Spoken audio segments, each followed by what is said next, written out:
dengan menggunakan fasilitas Zoom ini. Insya Allah di sore hari ini sebagaimana sudah diinformasikan barangkali sebelumnya, kita akan mengulas tentang situasi yang barangkali saat ini kita alami bersama. Beberapa fenomena terakhir ini yang saya nggak tahu apakah ini diangkat juga di media atau enggak, tapi sudah ada beberapa pesan masuk ke WA saya itu yang menyampaikan bahwa kasus-kasus ya, terutama di Bali, sudah ada juga ternyata yang orang-orang yang tidak kuat gitu untuk menghadapi kenyataan yang ada hari ini. Kita tahu bersama seperti di Bali kan memang akhirnya perekonomian juga menjadi terdampak gitu ya akibat COVID-19 ini. Banyak karyawan-karyawan yang juga dirumahkan akhirnya gitu. Nah, beberapa hari yang lalu saya dapat info gitu bahwa orang-orang yang depresi itu makin banyak hari ini, khususnya di Bali. Bahkan beberapa kasus bunuh diri juga terjadi gitu di beberapa waktu terakhir ini. Sekali lagi saya nggak tahu bagaimana di media, apakah ada atau tidak beritanya, tapi info ini masuk, ada yang japri ke saya. Kemudian dari sana saya berpikir bahwa selain hari ini kita perlu peduli terhadap urusan yang paling terasa barangkali hari ini adalah tentang ketahanan pangan ya. Kita kemudian udah lihat dan saksikan juga, termasuk barangkali di antara kita juga sudah ikut berkontribusi untuk membantu saudara-saudara kita untuk membackup urusan ketahanan pangannya. Tapi ada faktor lain yang ternyata tidak boleh luput dari perhatian kita, yaitu tentang kesehatan mental dan spiritual ini. Situasi yang tidak pasti ini sangat berpotensi membuat orang-orang menjadi tidak tenang menjalani hari-harinya. Rasanya ini juga masih berkaitan dengan materi kita di saat kita live di Facebook terakhir tanggal 17 Maret yang lalu ya, bulan kemarin itu kita sudah membahas bagaimana waktu itu kita ulas tentang ketenangan hati. Jadi inilah yang hari ini perlu menjadi pengingat bagi diri kita masing-masing, adalah kita ini perlu lebih tenang, kita perlu lebih fokus untuk memastikan nih kita semua tetap waras gitu loh untuk menghadapi situasi hari ini. Sebagai orang tua, kita barangkali yang masih punya anak sekolah juga ini bertambah lagi kan bebannya gitu loh. Udah kemudian secara ekonomi segala macam ya semua lesu. Kemudian ditambah lagi bagaimana orang tua dituntut untuk bisa mensupport penuh ya bagaimana pembelajaran anak-anak di rumah dan seterusnya. Ya sudah sempat kita angkat juga di Facebook dengan sebuah tulisan waktu itu yang cukup banyak juga respon dari luar Bali. Artinya memang ini juga merata, bukan hanya di Bali, situasi orang tua yang mulai merasakan stres dengan situasi hari ini gitu. Termasuk kemudian mendampingi pendidikan anak dan seterusnya. Nah, yang perlu kita lakukan sekali lagi adalah menjaga fokus kita. Kita ini seringkali masuk dalam situasi yang tanpa kita sadari, kita melakukan perang di dalam pikiran kita sendiri.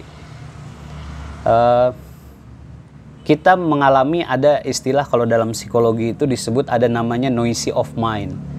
Berisik di dalam pikiran dan hati kita itu. Jadi banyak suara-suara yang kemudian membuat kita tidak tenang. Ya, jadi jasad kita sedang melakukan aktivitas apa, pikiran kita bisa jadi kemana-mana gitu.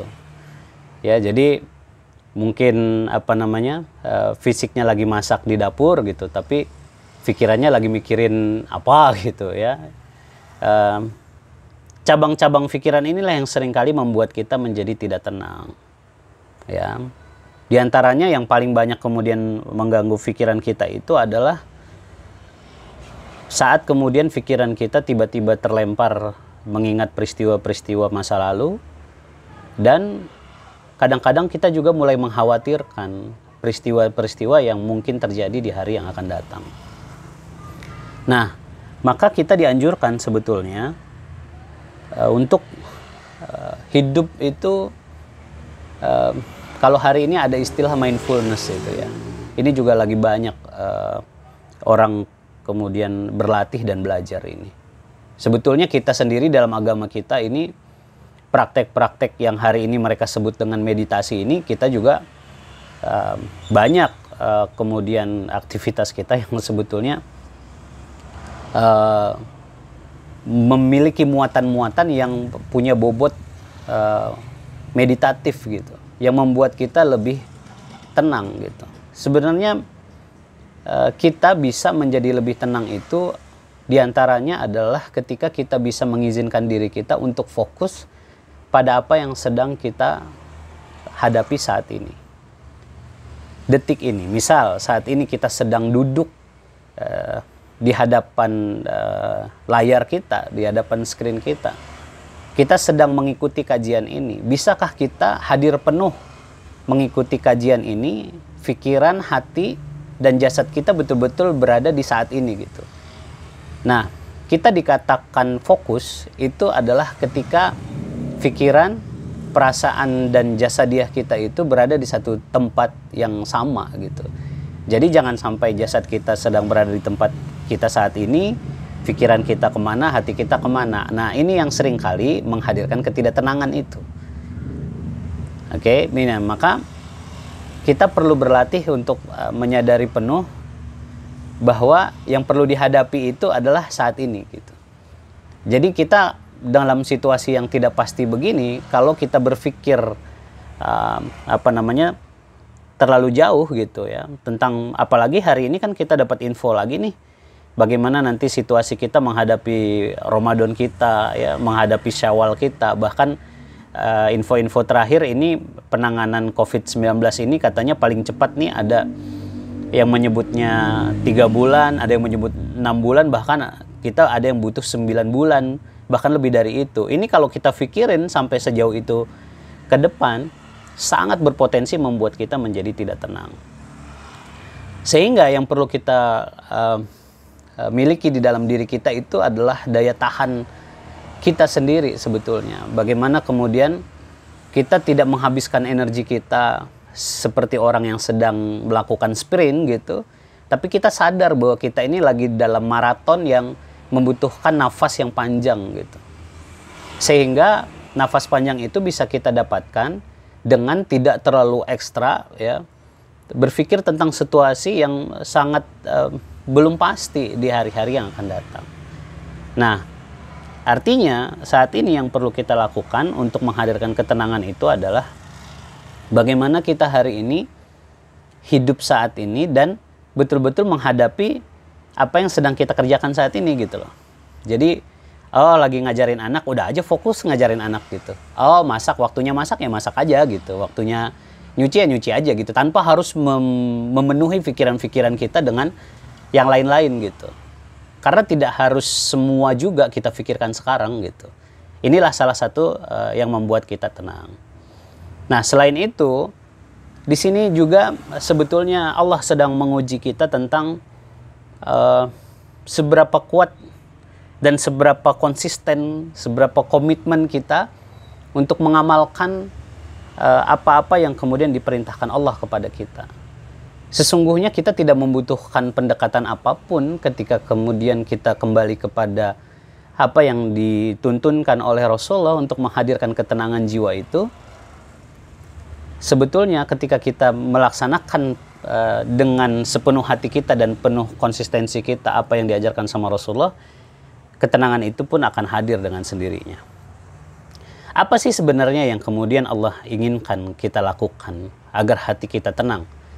Ketidaktenangan itu kan seringkali justru karena kita menganggap segala sesuatu yang sedang kita hadapi ini sangat membutuhkan energi kita, effort kita, kekuatan kita, dan kadang-kadang kita ini terlalu sombong bahwa kita ini bisa kemudian menyelesaikan persoalan-persoalan kita.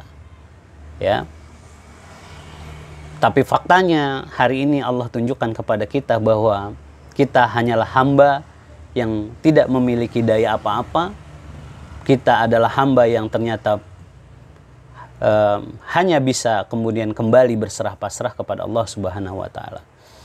Sahabat-sahabat sekalian, apa yang kemudian bisa kita lakukan untuk menghadirkan ketenangan itu? Ini adalah beberapa kemudian hadis dari Rasulullah, ya, yang perlu kita lakukan. Jadi jaminan Allah kepada kita, ya, kemudian bagaimana kita bisa hidup dengan tenang. Panduan-panduan ini sebetulnya sudah ada di dalam apa yang kemudian dituntunkan oleh Rasulullah. Ini mohon maaf ya, ini ternyata peserta-pesertanya masih ada yang masuk. Saya coba terima dulu ya. Nanti next kayaknya perlu admin ini ke depannya ini. Sebentar ya. Oke, sudah. Baik, kita lanjutkan. Apa yang perlu kita lakukan saat ini dalam situasi hari ini? Dan ini sebetulnya bagian dari riyadoh kita, bagian dari latihan kita, yang mudah-mudahan menjadi kebiasaan kita. Ya, Rasulullah SAW bersabda bahwa Allah Subhanahu wa Ta'ala berfirman, "Wahai Bani Adam, fokuslah hati kalian dalam beribadah kepadaku. Niscaya aku akan lapangkan hatimu, ya, dan aku penuhi kebutuhanmu. Kalau kamu tidak memfokuskan ibadah kepadaku, maka aku akan penuhi hatimu dengan kesibukan dan kebutuhanmu tidak aku penuhi." Ini adalah firman Allah di hadis qudsi yang diriwayatkan oleh Ahmad, Tirmizi, dan Ibnu Majah, dan Al-Hakim. Artinya, kita sebetulnya selayaknya senantiasa dipenuhi dengan ketenangan hati karena tidak ada yang lebih menepati janji selain Allah Subhanahu wa Ta'ala. Tugas kita adalah melaksanakan apa yang Allah inginkan kita kerjakan, yaitu memperbanyak ibadah kita. Ini kesempatan luar biasa Allah lapangkan kita sebetulnya. Di sisi lain, Allah jauhkan kita dari kesibukan-kesibukan kita selama ini yang sangat mungkin membuat kita tidak terlalu banyak waktu kita untuk beribadah kepada Allah. Saatnya lah kita di momen-momen seperti hari ini untuk menguatkan kembali fokus dan kiblat hati kita agar kita semakin fokus dalam memperbaiki kualitas ibadah kita kepada Allah. Dan janji Allah ketika kita memfokuskan kiblat hati kita, Allah akan jamin, ya, kebutuhan-kebutuhan kita, dan Allah berikan kita ketenangan di dalam hati kita. Berikutnya yang perlu kemudian kita lakukan untuk menghadirkan ketenangan di dalam hati kita adalah menghindari maksiat. Jadi terutama di bulan ini, kita sedang berada di bulan Sya'ban, dan insya Allah beberapa hari lagi kita akan masuk ke bulan Ramadan. Ini adalah salah satu bulan yang disebut dengan bulan yang penuh dengan keutamaan. Penjelasan para ulama itu, dimanapun bulan ketika Allah melipat gandakan kebaikan dan pahala dari amal-amal solih kita di bulan tersebut, ya, termasuk di bulan ini, bahkan nanti sebentar lagi akan datang bulan Ramadan.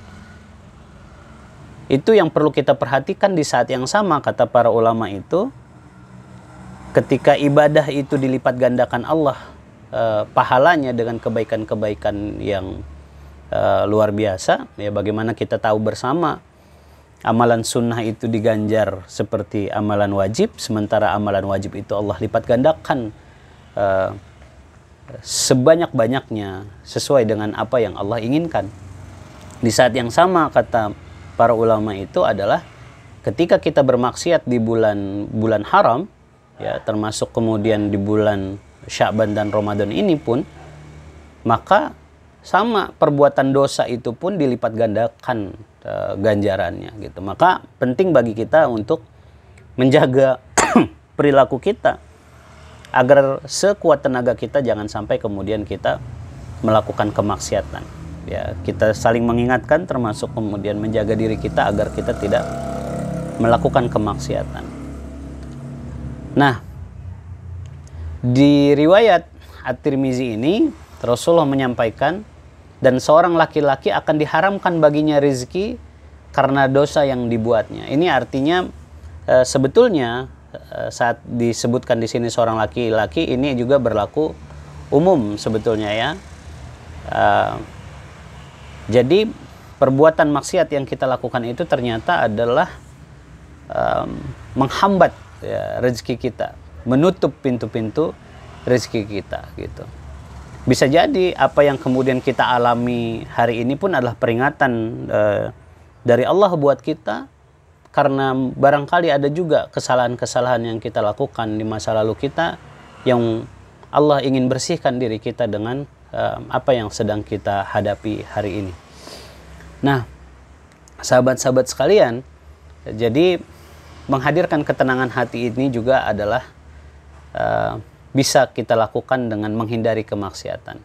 Saat kita menghindari kemaksiatan, maka yang terjadi efek tercepat pada diri kita adalah kita akan mendapatkan ketenangan di dalam hati kita.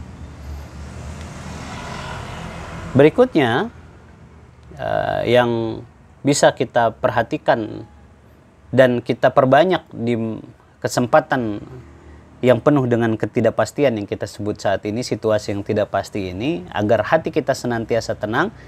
Selain tadi kita memperbanyak ibadah kita menghindari kemaksiatan, yang berikutnya bisa senantiasa menghadirkan ketenangan di dalam hati kita, kita senantiasa memperbanyak istighfar kita. Dalam hadis yang diriwayatkan oleh Ahmad, Abu Daud, An-Nasai, Ibnu Majah dan Al-Hakim dari Abdullah bin Abbas radhiyallahu an, Rasulullah bersabda, barang siapa memperbanyak istighfar, maka Allah Subhanahu wa taala akan menghapuskan kedukaannya. Jadi ketika kita mengalami situasi hari ini, mungkin sangat rentan ya, dikit-dikit mungkin moodnya bisa nggak stabil, kadang-kadang barangkali jadi gampang mellow dan seterusnya gitu ya. Di sini Rasulullah sudah mengajarkan kepada kita, ternyata istighfar kita itu adalah senjata yang luar biasa untuk kita, untuk menghapuskan kesedihan dari hati kita. Jadi kita bisa senantiasa tenang ketika kita memperbanyak istighfar. Selain kemudian Allah akan hapuskan kedukaan dari hati kita, ternyata istighfar kita itu juga akan menyelesaikan ya. Jadi Allah karuniakan kepada kita kemudahan, Allah selesaikan segala masalah kita, dan Allah memberikan rizki dari arah yang tidak kita sangka-sangka. Maka di kesempatan hari ini, saat barangkali kita merasakan situasi yang sedang kita jalani hari ini, marilah kemudian kita juga memperbanyak istighfar kita. Hati kita Allah tenangkan, Allah jauhkan kedukaan dan kesedihan dari hati kita, dan insya Allah kita yakin, karena tidak ada yang lebih menepati janji dari Allah Subhanahu wa taala, Allah pasti akan selesaikan masalah-masalah kita. Seberat apapun kita rasakan hari ini, kita akui di hadapan Allah bahwa kita tidak berdaya menyelesaikan masalah kita ini kecuali dengan adanya pertolongan dari Allah Subhanahu wa taala. Berikutnya, kebiasaan-kebiasaan kita yang perlu kita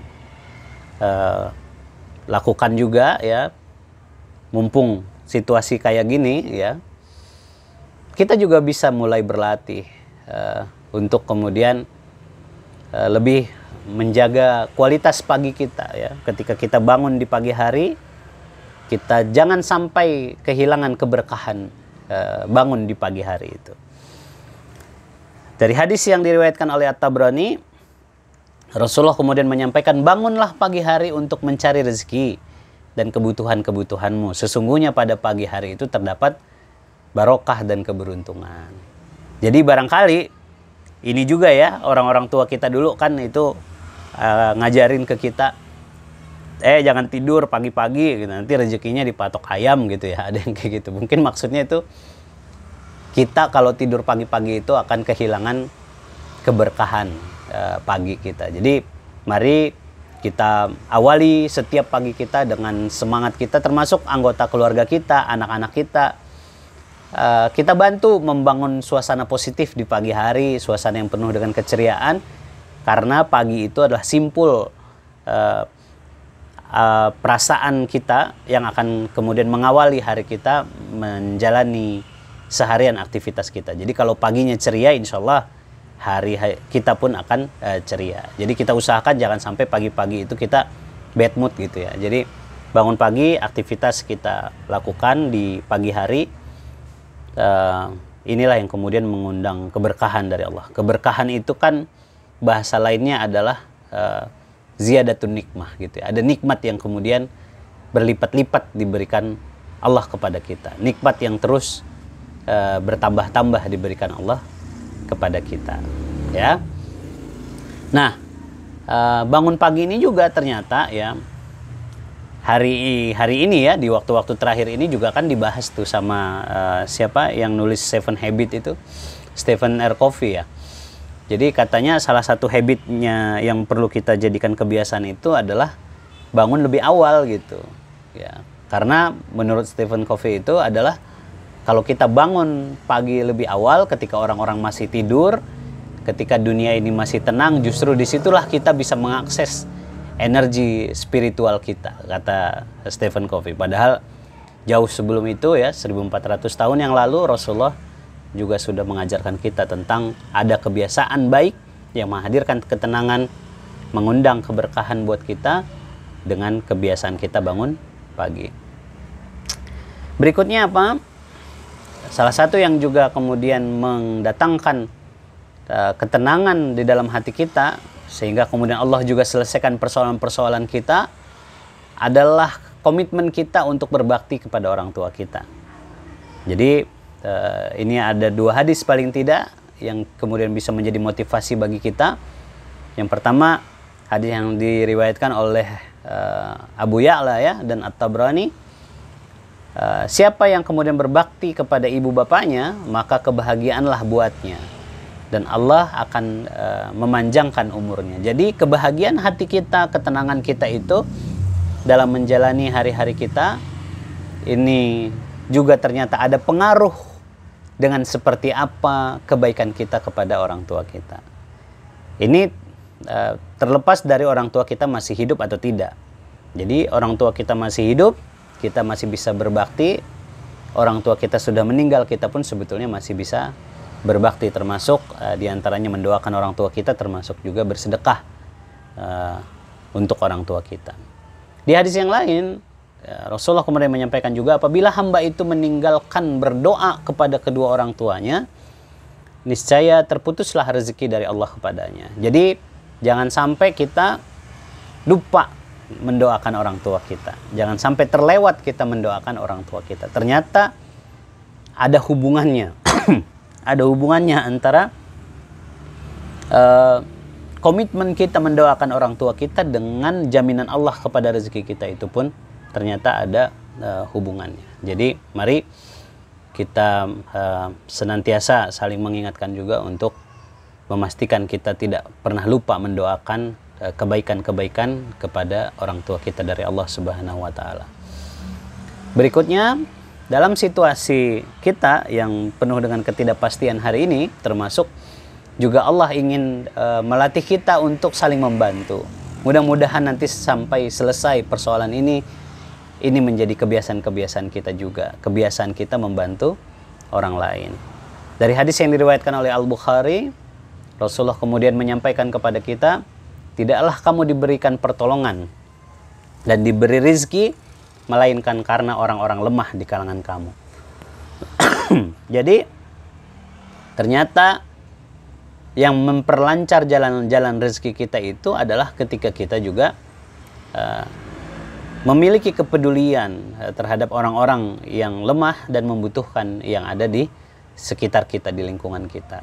Jadi membantu orang lain ternyata imbasnya, impactnya adalah langsung juga memperlancar rezeki kita. Allah berikan kemudahan-kemudahan dalam hidup kita. Dalam hadis riwayat Muslim, Rasulullah juga menyampaikan, siapa yang menunaikan hajat saudaranya, maka Allah akan menunaikan hajatnya. Jadi siapa yang kemudian komitmen membantu saudaranya, insya Allah itu pun menjadi jalan kemudahan-kemudahan yang diberikan Allah kepada kita. Jadi ini adalah kesempatan bagus untuk kita agar kita tenang dan merasa dan menyadari bahwa seperti apapun kondisi kita hari ini, insya Allah masih baik lah, insya Allah gitu. Kita masih bisa membantu orang lain, dan dari sanalah ketenangan hati kita juga akan semakin kuat. Berikutnya apa yang bisa kita lakukan adalah menyambung silaturahim. Alhamdulillah ya, biarpun kita hari ini nggak bisa kemana-mana ya, dengan teknologi kita juga masih bisa bersilaturahim. Sebagaimana kemudian disampaikan di dalam hadis Rasulullah ini yang diriwayatkan oleh Al-Bukhari, barang siapa ingin dilapangkan rezekinya dan dilambatkan ajalnya, maka hendaklah dia menghubungi sanak saudaranya. Jadi bersilaturahim, saling menyapa ya. Kalau misalnya situasi hari ini barangkali saling menyapa di sosial media juga bisa menjadi sarana kita saling bersilaturahim ya. Banyak lah ya, kita bisa ikutin, misalnya kayak di Facebook kan ada yang nge-share mungkin postingan-postingan yang menghibur ya. Ini juga bagus sebetulnya. Kita perlu sama-sama membangun mood positif kita di sosial media. Jadi membuat postingan-postingan yang menghibur ya, menghadirkan ketenangan itu bagus ya. Termasuk mungkin kayak ada artis kita kan, Bu Ita, itu ketika menampilkan konser dengan keluarga itu kan menarik gitu. Jadi bisa membagikan energi positif buat yang lain gitu. Jadi postingan-postingan kita pun di sosial media ini menjadi sarana silaturahim kita juga ya. Apalagi menjaga wudhu. Ini juga saya kira menjadi momen yang bagus buat kita berlatih untuk senantiasa menjaga kesucian kita. Mumpung kita di rumah terus, insya Allah ini mudah kita lakukan ya. Setiap kali batal wudhu kita berwudhu lagi, perbaharui wudhu kita. Yes, kalau bisa setiap sadar kita batal wudhu lagi aja gitu. Karena ternyata dari yang disampaikan dalam hadis yang diriwayatkan oleh Khalid Al-Walid ini adalah Rasulullah kemudian menyampaikan, senantiasalah berada dalam keadaan bersih, artinya suci dari hadas ya. Jadi senantiasa menjaga wudhu kita, niscaya kata Rasulullah, Allah akan memurahkan rezekimu. Nah, jadi kita akan dimudahkan Allah rezeki kita ternyata ketika kita menjaga kesucian diri kita, kita menjaga wudhu kita. Paling tidak ketika kita berwudhu itu secara mental ya, kita itu lebih tenang. Ketika kita berwudhu untuk melakukan hal yang sia-sia aja kita enggan umumnya gitu. Coba kita ingat-ingat kalau kita dalam keadaan berwudhu, kita mau melakukan hal yang sia-sia aja enggan gitu. Apalagi melakukan hal-hal yang maksiat gitu. Nggak mungkin lah orang dalam keadaan suci kemudian nyaman dia melakukan kemaksiatan. Jadi salah satu yang bisa kita lakukan adalah menjaga wudhu kita. Dengan terjaga wudhu kita, hati kita tenang, dan ternyata juga dijamin Allah kebahagiaan dan rezeki kita itu justru dengan menjaga wudhu kita. Berikutnya apa? Agar hati kita tetap tenang, kebiasaan-kebiasaan yang bisa kita lakukan saat situasi seperti hari ini, kita bisa berlatih untuk berkomitmen untuk menjaga sholat duha kita. Jadi ini adalah hadis yang diriwayatkan Al-Hakim dan At-Tabrani. Kata Rasulullah, wahai anak Adam, jangan sekali-kali engkau malas mengerjakan 4 rakaat pada waktu permulaan siang, yaitu waktu duha ya. Jadi minimal kita itu di waktu duha tuh 4 rakaat aja gitu. Nah, nanti kata Rasulullah pasti akan dicukupkan Allah keperluan kita sampai di petang hari. Jadi sholat duha itu banyaklah keutamanya. Ini hanya salah satu hadisnya. Di bab yang lain, di hadis lain juga kan ada disampaikan sama Rasulullah, dengan kita sholat duha itu juga kita sedang membuat bangunan untuk kita di surga gitu. Baik. Berikutnya adalah bersedekah ya. Jadi Rasulullah SAW bersabda, bersedekahlah kalian dan janganlah terlalu lama disimpan dan ditahan. Ya. Jadi rezeki kita itu yang diberikan Allah itu jangan terlalu lama disimpan dan jangan terlalu lama ditahan. Sebab jika demikian, kata Rasulullah, Allah akan menahan karunia-Nya untukmu. Jadi justru ketika kita menahan-nahan rezeki kita tidak kita sedekahkan, justru itu menghambat juga datangnya rezeki kita yang akan Allah sampaikan pada kita. Jadi hendaknya kita lapang dalam bersedekah, tidak termasuk di antara orang-orang yang bakhil.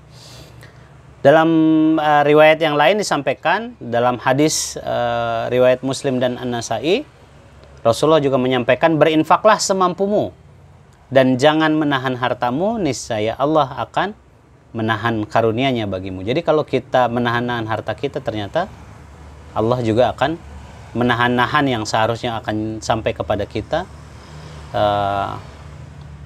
Itu juga tertahan karena kita menahan tidak bersedekah. Berikutnya, sahabat-sahabat sekalian, kebiasaan yang perlu kita lakukan untuk menghadirkan senantiasa ketenangan dalam hati kita adalah bertawakal kepada Allah. Ini adalah salah satu kebiasaan yang perlu kita jadikan bagian dari diri kita. Seandainya kamu bertawakal kepada Allah dengan sebenar-benarnya tawakal, kata Rasulullah, niscaya kamu diberi rezeki seperti burung diberi rezeki. Ia pagi hari lapar dan petang hari telah kenyang. Jadi kita tetap tenang, kita yakin Allah tidak zalim pada kita, kita yakin bahwa Allah menjamin semua kehidupan kita. Tidak harus kadang-kadang dengan melakukan pekerjaan-pekerjaan yang menurut pikiran kita harus kita kerjakan untuk mendatangkan rezeki, tapi Allah punya caranya sendiri untuk menyampaikan rezeki kepada kita. Maka yang perlu kita latih adalah bertawakal dengan sebaik-baiknya tawakal kita. Baik, rasanya itu yang bisa kita share di sore hari ini, yang mudah-mudahan bermanfaat lah bagi kita untuk memastikan kita senantiasa terjaga ketenangan hati kita di situasi seperti hari ini.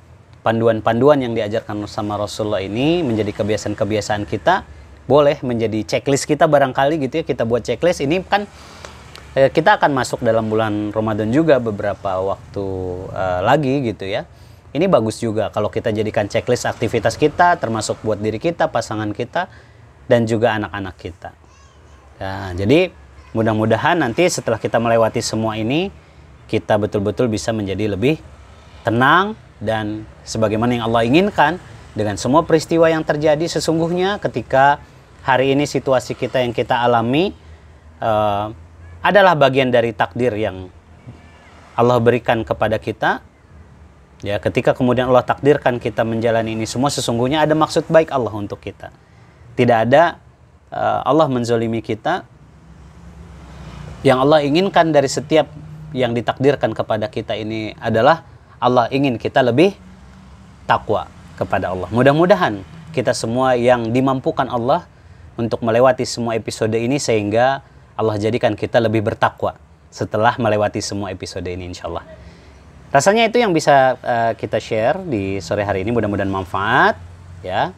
Terima kasih. Assalamualaikum warahmatullahi wabarakatuh.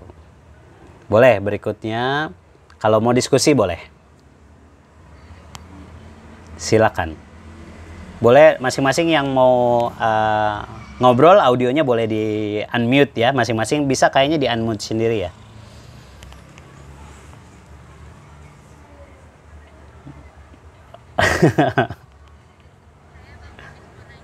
Monggo, monggo, monggo, monggo. Silakan.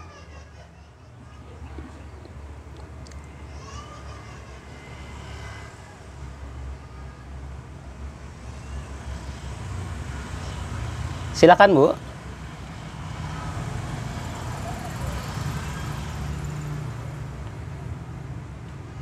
Udah, boleh.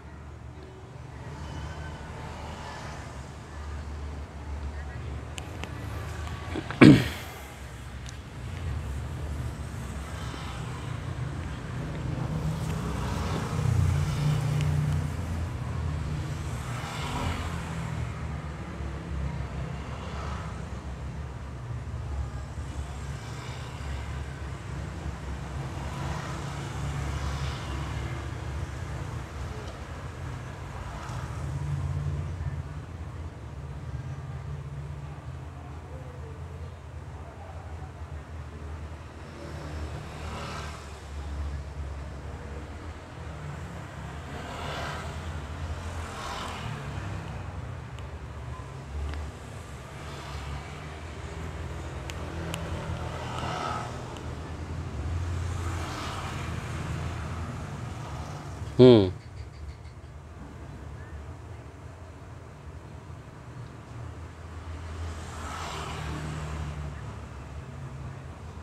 Siap. Waalaikumsalam warahmatullahi wabarakatuh. Ya, menariknya, jadi perbedaan antara perempuan dan laki-laki,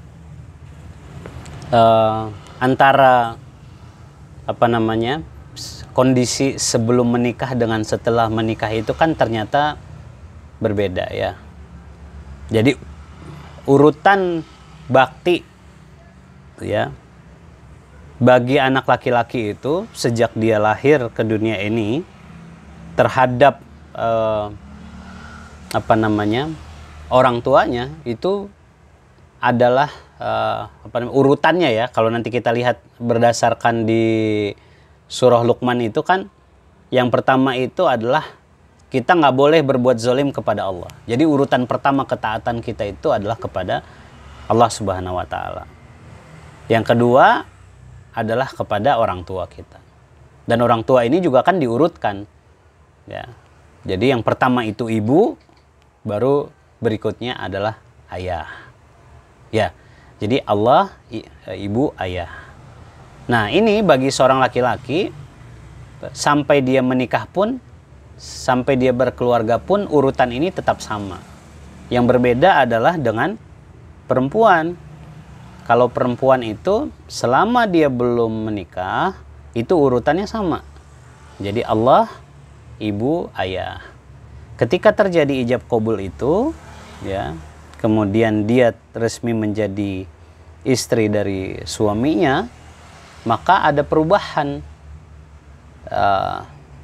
dari urutan tersebut gitu. Jadi setelah Allah itu, ketaatannya yang paling pertama itu adalah kepada suaminya. Jadi berpindah dari orang tua ke suami. Jadi setelah suami baru ke orang tua. Kalau berdasarkan apa yang saya pahami itu seperti itu gitu. Jadi ketaatan kita kepada suami, jadi kita apa namanya, surganya seorang istri itu adalah ketika dia taat kepada suaminya. Terlepas dari urusan ketaatan ini, sebetulnya kalau tadi kan pertanyaannya yang dibelain siapa gitu ya.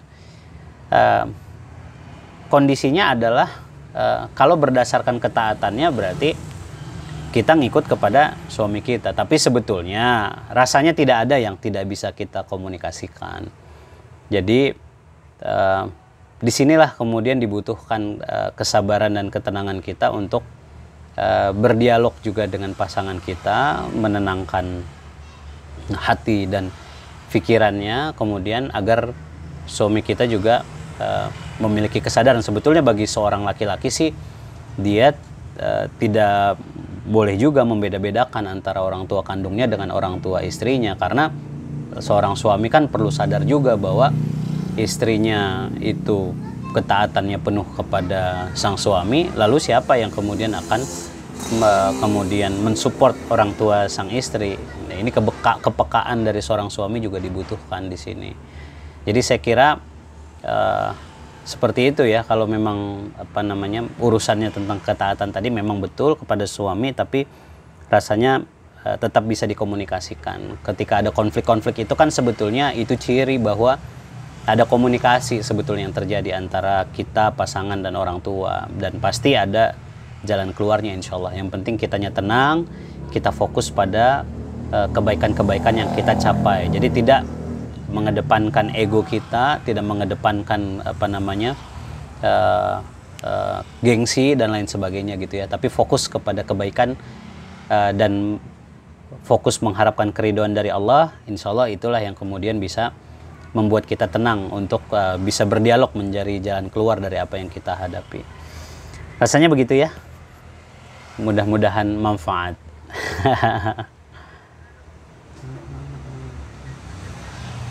Oh iya, baik, sudah. Oh iya, siap. Oke, ada lagi? Siap. Ada? Atau Bu Ita mau nyumbang lagu? Boleh.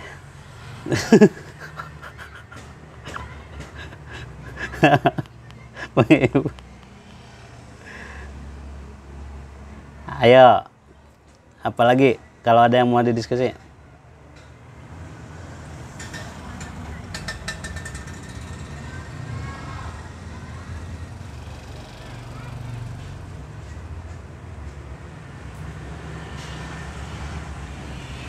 Cukup?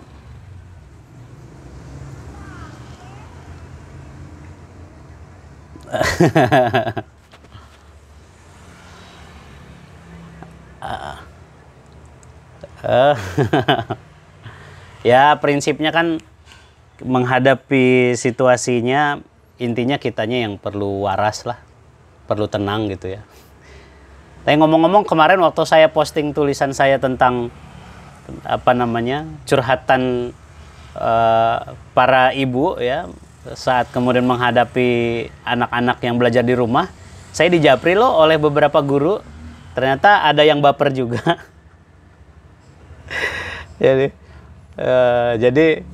Jadi mungkin merasa ya, nggak usah sebutin lah sekolahnya ya, intinya tempat sekolah anak-anak kita lah ya gitu. Ada juga yang japri gurunya, Bang Lubis tuh maksudnya apa gitu ya, saya jelasin aja. Jadi mungkin dikira kan, wah ini pasti ibu-ibu nih yang ngelapor ke Bang Lubis nih gitu kan. Tapi itu ternyata bukan cuma di Bali kok. Jadi kalau kita lihat respon di Facebook yang komen-komen itu kan dari seluruh Indonesia. Artinya memang itu fakta yang kita sedang hadapi hari ini gitu.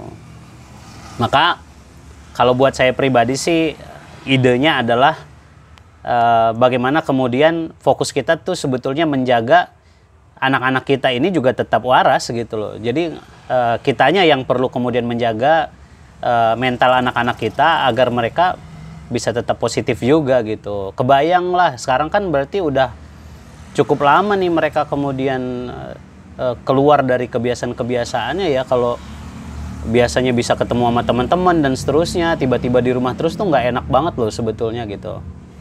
Jadi kita yang perlu kemudian ya menyesuaikan ritmenya lah gitu di tengah tuntutan-tuntutan yang ada dari sekolah. Hayu, apalagi? Ada lagi kah?